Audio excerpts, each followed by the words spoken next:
Olá, meus irmãos, graça e paz, eu sou a Lorena e hoje nós vamos estar meditando no capítulo 17 de Provérbios, que ao longo dos 28 versículos, o autor Salomão vai abordar a figura dos dois personagens que são principais ao longo desse livro, que é a pessoa sábia e a pessoa insensata. Ele vai descrever algumas atitudes e as consequências tanto da pessoa sábia como da insensata. Ele fala a partir do versículo 5 do que zomba dos pobres. Falando da pessoa insensata, ele vai trazer essa imagem do zombador. Ele vai trazer também daquele que aceita suborno, aquele que paga o bem com o mal, aquele que profere palavras más, aquele que não sabe administrar os recursos que tem em suas mãos, aquele que tem lábios mentirosos. Ele cita em cada versículo aqui uma atitude de pessoas insensatas e algumas consequências que ela traz. Inclusive no versículo 25, ele fala que ele traz a figura do insensato, do filho insensato, que traz tristeza ao seu pai e amargura à sua mãe. Nós podemos aprender ao longo desses 28 versículos só com as características e das atitudes das pessoas insensatas, como elas trazem consequências desastrosas. Por isso que nós somos orientados a buscar a sabedoria, por isso que nós somos orientados e ensinados durante esse livro de Provérbios a temer o Senhor, que é o princípio da sabedoria. E eu gostaria de destacar aqui o versículo 17, que vai trazer uma virtude da pessoa sábia, que vai trazer uma característica de quem é sábio, que diz assim: o amigo ama em todos os momentos e é um irmão na adversidade.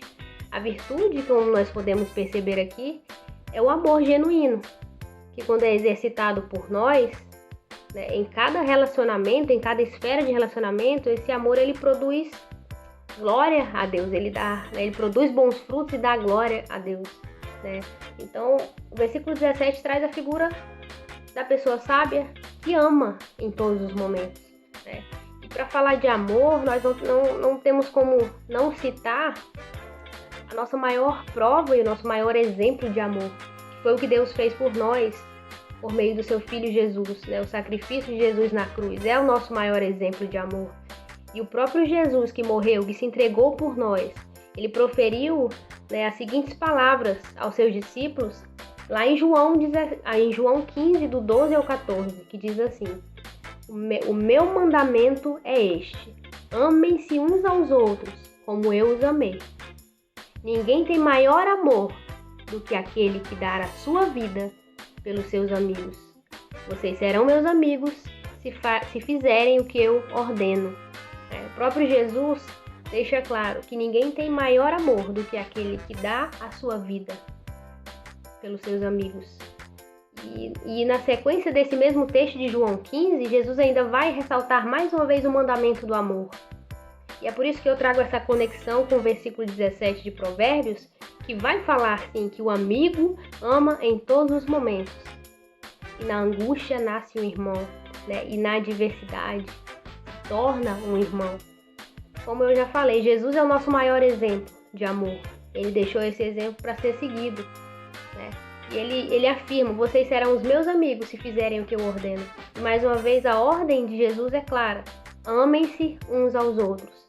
E esse versículo 17 de Provérbios, ele traz o amor na amizade, o amor genuíno praticado na amizade. E quando a gente fala de amizade, como andam as nossas amizades? Nós temos caminhado com pessoas que amam a Jesus, que seguem a Jesus e que nos incentivam a fazer o mesmo? Ou será que de alguma forma essas pessoas que nós chamamos de amigos têm nos afastado de Deus? Essas pessoas, elas falam apenas aquilo que nós gostamos de ouvir, que amaciam o nosso ego, e elas nem se preocupam com o nosso relacionamento com Deus, com o nosso compromisso e com a nossa fé nele. Ou realmente nós temos perto de nós amigos que são realmente verdadeiros irmãos usados por Deus para nos ajudar nas adversidades, para nos aconselhar e nos exortar de acordo com a palavra dele quando é necessário. e assim elas nos ajudam a crescer na fé. Será que nós temos pessoas assim perto da gente? Você pode agora mesmo se lembrar com alegria de alguém que esteve lá quando você precisou, em algum momento de adversidade, e de fato se tornou um amigo, né? Um irmão na adversidade. Você pode se lembrar com alegria, e de fato é muito válido nós sermos gratos, né, ao nos lembrarmos e ao meditar nesse versículo, o quanto nós somos abençoados por pessoas que Deus coloca em nosso caminho. Mas a reflexão aqui, meus irmãos, é também se... né, e nós temos sido esses amigos? Nós temos sido esse amigo que se torna um irmão na angústia?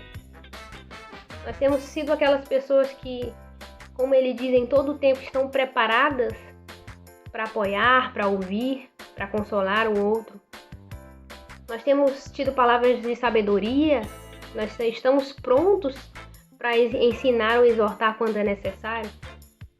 Para isso, meus irmãos, nós precisamos olhar para Jesus e ver e seguir o seu exemplo de amor genuíno, verdadeiro.